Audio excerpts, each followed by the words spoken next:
What is conjunction? Conjunction કોને કહેશું?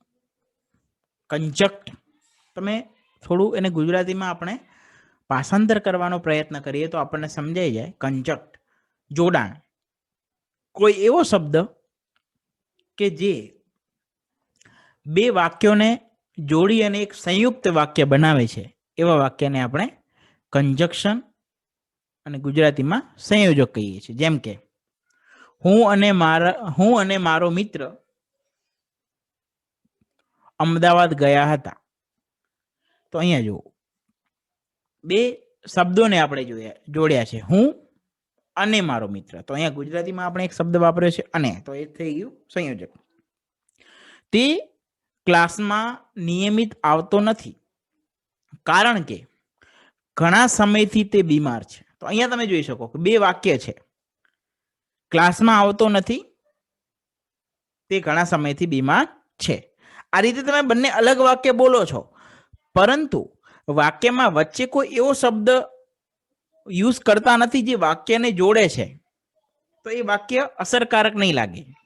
તે ક્લાસમાં આવતો નથી, તે બીમાર છે. તે ક્લાસમાં આવતો નથી કારણ કે તે બીમાર છે. તો આ બંને સેન્ટેન્સમાં તમે સમજી શકો છો કે બીજું સેન્ટેન્સ કે જેમાં હું કારણ કે બોલ્યો, તો આ વાક્ય બહુ બોલવામાં અને સાંભળવામાં પણ સારું લાગે છે, કારણ કે આ વાક્યમાં આપણે જેમ ચર્ચા કરી કે સંયોજકનો ઉપયોગ કર્યો છે અને એ સંયોજક હતું કારણ કે. ઓકે, તો આ રીતે આપણે ગુજરાતીના માધ્યમથી સમજ્યા કે સંયોજક કોને કહીશું. પ્રથમ સંયોજક જોઈએ, એન્ડ. એન્ડનો મતલબ થાય છે અને. વ્યાખ્યા પ્રમાણે બે વાક્યોને જોડવા માટે, બે ક્રિયાઓ જોડવા માટે કે બે શબ્દોને જોડવા માટે આપણે એન્ડ સંયોજકનો ઉપયોગ કરીએ છીએ. જેમ અંગ્રેજીમાં એન્ડ બોલીએ છીએ તો ગુજરાતીમાં તેનું ભાષાંતર આપણે અને કહેવાય. જેમ કે હેરી એન્ડ મયુરી કેમ ઇન અ મેરેજ. તો આ વાક્યમાં તમે સમજી શકો છો, હરી અથવા હેરી અને મયુરી બંને મેરેજમાં આવ્યા હતા. તો અહીંયા આ વાક્યને બે અલગ રીતે દર્શાવ્યું નથી. હેરી લગ્નમાં આવ્યો હતો, મયુરી લગ્નમાં આવી હતી. જો આ રીતે તમે અલગ અલગ વાક્ય બોલશો તો એને ઓવરલેપિંગ કહેવાશે, રિપીટેશન.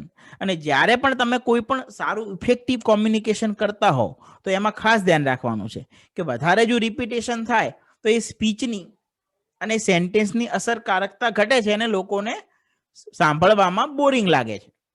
એટલે જનરલી આ રીતે સેમ એક જ જેવી ક્રિયા થતી હોય કોઈ વાક્યમાં, એવું દર્શાવવું હોય ત્યારે, બે વ્યક્તિ સાથે કોઈ ક્રિયા કરી રહ્યા છે તેવું દર્શાવવું હોય ત્યારે આપણે અને એટલે કે એન્ડ નો ઉપયોગ કરીએ છીએ. તો તમે જોઈ શકો છો, Harry and Mayuri. Maulik and Mehul are my brothers. Maulik is my brother, Mehul is my brother.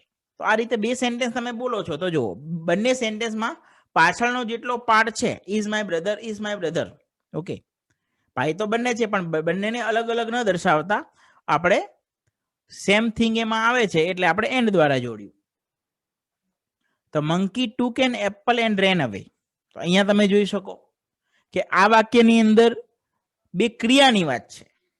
જેમ આપણે વ્યાખ્યા આપી શરૂઆતમાં કે બે ક્રિયાઓને જોડવા. જુઓ, મંકી એટલે વાંદરાએ સફરજન લીધું અને દોડી ગયો. જો સફરજન લેવું એ ક્રિયા કરી અને પાછી બીજી ક્રિયા કઈ કરી? દોડવાની. તો આ રીતે બંને સેમ પ્રોફેશનની વાત કરતા હોઈએ, બંને કોઈ સેમ સંબંધમાં હોય એવું દર્શાવવું હોય, સેમ ક્રિયા હોય એટલે કે એક જ વ્યક્તિ દ્વારા બે ક્રિયા થઈ રહી છે એવું દર્શાવવું છે. ઓકે, તો આ રીતે એને અલગ અલગ વાક્યમાં ન બોલતા, વાક્યનું ઓવરલેપિંગ ન થાય. જેમ કે મેં ઉદાહરણ આપ્યું, Maulik is my brother, Mehul is my brother. Maulik and Mehul are my brothers. તો જુઓ, એક તો તમારે બોલવાનું વાક્યમાં ઘટી જાય અને ઓવરલેપિંગ ન થાય, એટલે આપણે સીધા બંનેને એક જ સંબંધ છે બંનેનો આપણી સાથે, એટલે એન દ્વારા બંનેને જોડ્યા. તો અહીંયા બંને આપણે નામને જોડ્યા. એ જ રીતે ટુક એન્ડ રેન અવે, અહીંયા બંને ક્રિયાને એન્ડ દ્વારા જોડી. ત્યારબાદ મેં જે વાત કરી સેન્ટેન્સમાં, તો તમે બે સેન્ટેન્સને જોડવા માટે પણ એન્ડનો ઉપયોગ કરી શકો. હી કમ્સ હિયર એન્ડ હેલ્પ્સ મી અ લોટ. જો આ રીતે પાછળનું હેલ્પ્સ મી અ લોટ થોડું સેન્ટેન્સ જેવું થતું, તો આપણે એને પણ અહીંયા જોડ્યું. તો આ રીતે કોઈ પણ વાક્યમાં બંને ક્રિયાઓ, શબ્દો અથવા કોઈ રિલેશન આ રીતે દર્શાવવું હોય તો આપણે બંનેને જોડવા માટે એન્ડનો ઉપયોગ કરીએ છીએ. એન્ડના થોડા નિયમને સમજી લઈએ. તમારે ખાસ યાદ રાખવાનું છે કે એન્ડ જોડાય છે કોઈ બી વ્યક્તિ માટે, તો એ વાક્યની અંદર પાછળ જે તમે ક્રિયાપદ મૂકો છો તો એ બંને વ્યક્તિને ધ્યાનમાં લઈને મૂકવાનું છે. સપોઝ તમે એમ લખો છો કે he is doctor, Raju is doctor, Manoj is doctor. Okay, હવે બંનેને આપણે સાથે દર્શાવવા છે. Manoj and Raju is doctor આપણે ન કહી શકીએ, કારણ કે હવે બંનેની વાત થઈ છે. તો બંને વ્યક્તિને જોડો છો તો બંને વ્યક્તિ માટેના વર્બ પણ બદલાઈ જશે અને નાઉન પણ બદલી જશે. બંને સાથે છે તો સાથે એટલે બહુવચન, અને બહુવચન માટે બહુવચન વર્બ વાપરવું પડે. ઓકે, અને બહુવચન નાઉન તો આપણે કહી શકીએ Raju and Manoj are doctors. બંને માટે ઇઝ નું થઈ ગયું આર ને ડોક્ટર નું થઈ ગયું ડોક્ટર્સ. તો આપણે આ પણ ખાસ ધ્યાન રાખવું પડે છે કે આ રીતે એન્ડ નામનું સંયોજકનો યુઝ કરીએ છીએ. ઓકે, તો આગળના કર્તા માટે જે વર્બ જે વપરાણું હોય પાછળના કર્તા માટે સેમ જ વપરાય અને બંનેને બહુવચનમાં ધ્યાનમાં લઈને વપરાય છે. Manoj goes temple, Suresh goes temple. Manoj મંદિર જાય છે, સુરેશ મંદિર જાય છે. બંને વાક્યને તમે કમ્બાઈન કરો છો, Manoj and Suresh goes temple. હા, તમે બોલી ગયા, ચલો સામેવાળો સમજી પણ ગયો, પણ અહીંયા બંનેની વાત થઈ ગઈ. તો ગ્રામરના નિયમ પ્રમાણે સમજવું પડે કે આપણે એન્ડ સંયોજકનો યુઝ કર્યો છે, બંનેને સાથે દર્શાયા છે, તો અહીંયા જે વર્બ છે એ પણ બદલાઈ જશે. તો એક હોય તો આપણે ગોઝ કહેતા હતા, તો બંને છે તો ગો થઈ જશે. Manoj and Suraj go temple. તો ખાસ યાદ રાખવાનું છે આ રીતનું વર્બમાં અને એની પાછળ જે આવે છે નામ એમાં પણ પરિવર્તન થાય છે, અને બે ક્રિયા, બે વ્યક્તિ કે બે વાક્ય માટે આપણે એન્ડ વાપરીએ છીએ આ રીતે જોડાણ માટે. ત્યારબાદ બટ, પણ અથવા પરંતુ.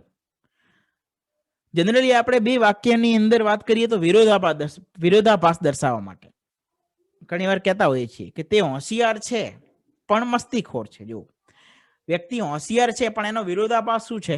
મસ્તીખોર. ઓકે, તે શાંત છે પણ ઠોઠ છે. તો જો શાંત પણ ઠોઠ. ઓકે, તો આ રીતે બે ઓપોઝિટ ગુણની વાત હોય વ્યક્તિના.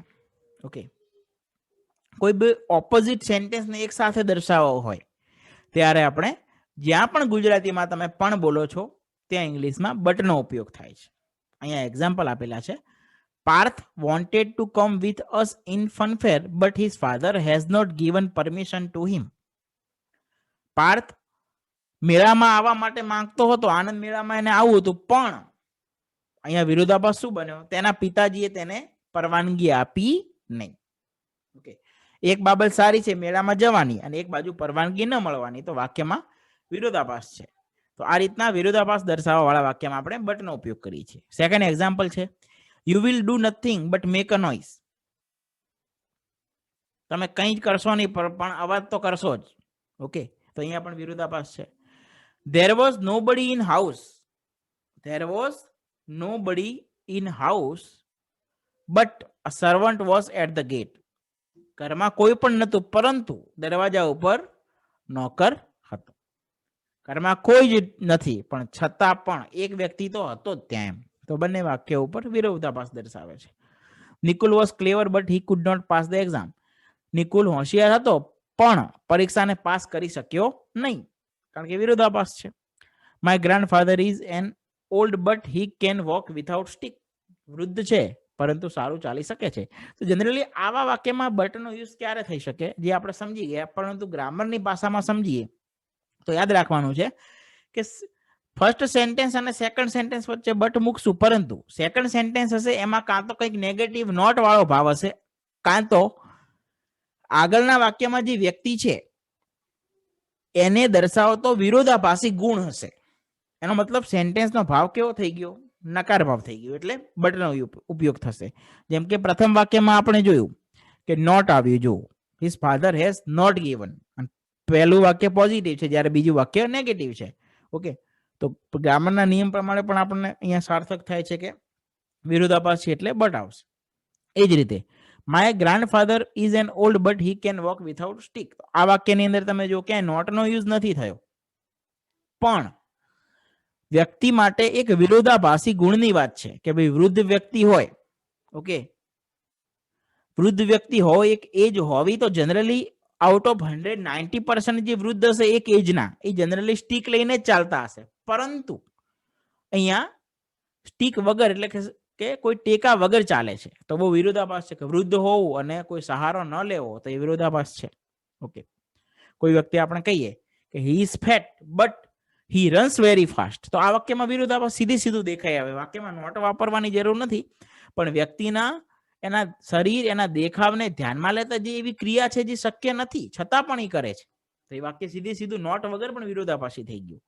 હી ઇઝ ફેટ, તો જનરલી જાડા માણસો દોડી ન શકે કારણ કે એનું વેઇટ વધારે હોય, એના કારણે એ લોકોને તકલીફ થાય. ઓકે, પણ અહીંયા વાત છે કે he is fat but he can run very fast. તો આવા બહુ મહદઅંશ છે. તો આ રીતે બે સેન્ટેન્સમાં જ્યારે પણ તમે વિરોધાભાસની વાત કરો છો ત્યારે આપણે બટનો યુઝ કરતા હોઈએ છીએ.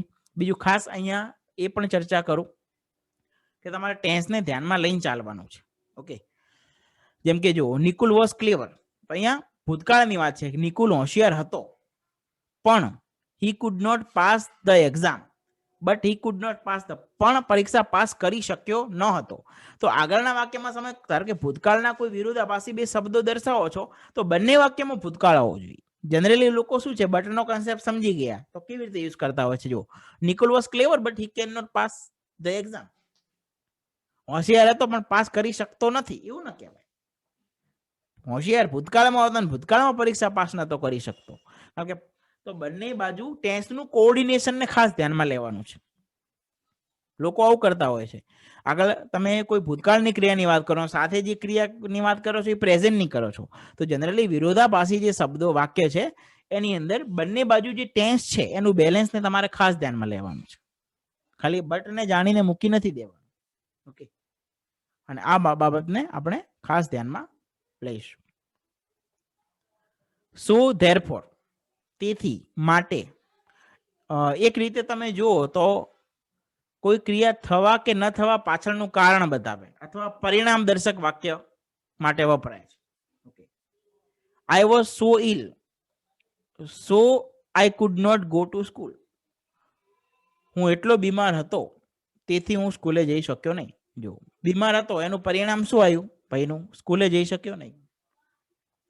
He works hard so he gets good result in every exam. જો તે સખત મહેનત કરે છે તેથી પરીક્ષામાં સારું પરિણામ મેળવે છે. તો પરિણામ દર્શક વાક્ય એવું છે કે જો પહેલા વાક્યમાં પોઝિટિવ એપ્રોચ છે કોઈ બાબતને લઈને, તો બીજા વાક્યમાં પણ પોઝિટિવ એપ્રોચ છે. સખત મહેનત કરે છે તેથી સારું પરિણામ મેળવે છે, તે વાંચતો નથી તેથી પરીક્ષામાં ફેલ થાય છે. તો અહીંયા બંને જો પૂરક છે, પરિણામ, જેવું કાર્ય કર્યું સામે એવું પરિણામ, તો પરિણામ દર્શક વાક્યને દર્શાવે છે. સો અને ધેરફોરનો મતલબ સેમ છે, તમે સો પણ યુઝ કરી શકો અને ધેરફોર પણ યુઝ કરી શકો. તો આમાં બંને બાજુ જો બંને સેન્ટેન્સ હશે તો બંને કાં તો પોઝિટિવ હશે, ઓકે, કાં તો બંનેનો ભાવ નેગેટિવ હશે. જેમ કે મેં એક્સપ્લેન કર્યું, હી વર્ક્સ હાર્ડ, સખત પરિશ્રમ કરે છે, વાક્ય પોઝિટિવ છે, તેથી રિઝલ્ટ પણ કેવું આવશે, positive. So he gets good result. Okay, તો બંને વાક્ય positive. He was not reading, અથવા આપણે કન્ટિન્યુઅસ ટેન્સ નથી લેતા, ચલો, he was failed in exam so he could not take admission in next year. તો આપણે સમજી શકીએ છીએ કે આ બંને વાક્યમાં કેવું થયું, વિરોધાભાસ, સોરી, પરિણામ દર્શાવે છે. જેવું કાર્ય કર્યું એવું ફળ મળ્યું. તો આ ખાસ ધ્યાનમાં લેવું. બંને વાક્ય કાં તો પોઝિટિવ ભાવ કાં તો નેગેટિવ ભાવ. વિરોધાભાસમાં એક વાક્ય પોઝિટિવ, બીજું વાક્ય નેગેટિવ. જ્યાં પણ આવશે ત્યાં બટ, જ્યાં તેથીનો ભાવ થાય છે ત્યાં સો. પરંતુ આ ભાવને ખાસ આપણે સમજવાનો છે. બીકોઝ, કારણ કે, કારણ દર્શાવવા માટે generally. Okay, he will fail because he does not work hard, તે નપાસ થશે કારણ કે તે મહેનત કરતો નથી. I will not attend your function because I will go to my uncle's home. હું ફંક્શનમાં હાજરી આપીશ નહીં કારણ કે હું મારા કાકાના ઘરે જાઉં છું. ઓકે, તો જનરલી જો કારણ વ્યક્તિ ક્યારે આપે? કાં તો કારણ હંમેશા ભવિષ્યમાં હશે, કાં તો ભૂતકાળમાં જ હશે. જો તે પેપર આપી ન શક્યો કારણ કે તે બીમાર હતો. કારણ વ્યક્તિ બે રીતે જ આપે, કાં તો ભવિષ્યનું આપશે, કાં તો ભૂતકાળનું આપશે. જનરલી પ્રેઝન્ટમાં કારણ બહુ ઓછું બને છે. તો બીકોઝ વાળા જે સેન્ટેન્સ હશે, કાં તો એ ફ્યુચર ટેન્સને ધ્યાનમાં લઈને હશે, કાં તો પાસ્ટ. જનરલી આપણે કારણ કાં તો ભવિષ્યનું આપીએ, કાં તો ભૂતકાળનું આપીએ. તે દરેક પરીક્ષામાં નપાસ થતો હતો કારણ કે તે અભ્યાસ તરફ ધ્યાન આપતો નહોતો. તો જો બંને વાક્ય અહીંયા પાસ્ટ ટેન્સના છે. He failed in every exam, past tense, because he did not give attention towards his study. તેના અભ્યાસ તરફ એનું ધ્યાન હતું નહીં. એ જ રીતે he will not pass in exam because he will not give exam. જો તે પરીક્ષામાં પાસ નહીં થાય કારણ કે તે પરીક્ષા આપશે નહીં, કારણ કે એની તૈયારી નથી. ઓકે, તો જનરલી કારણ વ્યક્તિ કાં તો ભવિષ્યમાં આપે છે, કાં તો ભૂતકાળમાં આપે છે. તો જનરલી બીકોઝ વાળા જેટલા પણ સેન્ટેન્સ હશે પાસ્ટના હશે અથવા ફ્યુચરના હશે. ઓર અથવાના અર્થની અંદર પણ વપરાય. અથવા બે માંથી કોઈ એક વસ્તુની તમારે પસંદગી કરવી છે. જેમ કે I drink tea or coffee. ચા પીશ કાં તો કોફી પીશ, બે માંથી એક. Or perhaps Sanjay will come with you or me. કાં તો તમારી સાથે આવશે, કાં તો મારી સાથે. He told me do it or deny. તેને મને કહ્યું કરો અથવા છોડી દો. કોઈ કામ તમારે થાય તો કરો અથવા છોડી દો. તો જ્યાં ગુજરાતીમાં જનરલી આપણે અથવા બોલીએ છીએ, કાં તો બોલીએ છીએ, એક પસંદગીની વાત કરીએ છીએ, એવી જગ્યાએ આપણે ઓરનો ઉપયોગ કરીએ છીએ. He is a teacher or an advocate. જે રીતે એ બોલે છે, કાં તો એ શિક્ષક હોઈ શકે અથવા વકીલ હોઈ શકે.